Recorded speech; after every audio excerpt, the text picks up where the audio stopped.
At the same time, I was coming up. I was learning from Jerry Lawler, and they were doing the big spot with Andy Kaufman, as you remember. I was in the same area with Andy Kaufman and Jerry Lawler, and man, it was big crowds, huge.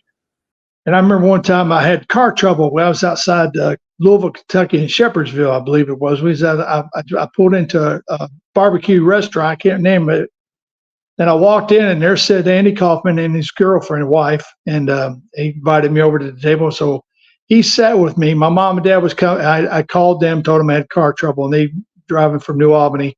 It was about maybe an hour drive.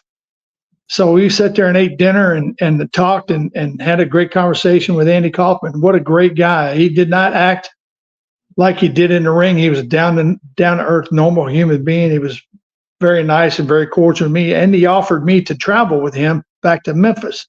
And I said, I appreciate it, but I needed a car because I had to go to and from because I was in different towns he was in. Wow, that must have been quite something because there wasn't that much crossover with celebrities in wrestling in those days to have a guy that's right off of Taxi having dinner with him or waiting around with him at a restaurant. That's pretty cool. Yeah, it was amazing. I mean, I wish we didn't have cameras back then like we do now. I wish I would have took a lot of pictures of everything, but to confirm everything I'm saying, I'm letting you know what happened.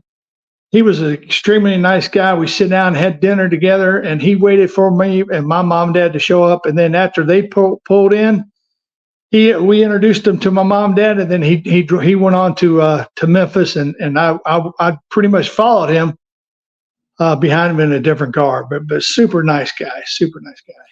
Was he working other towns as well, or just mainly doing? No, he was working different towns out of Memphis, Louisville, Kentucky. I mean, I worked with him in Evansville, Indiana, Nashville, Tennessee, anywhere and everywhere Jerry Lawler was. That's where Andy Kaufman was. But, as you know, the base was Memphis, Tennessee.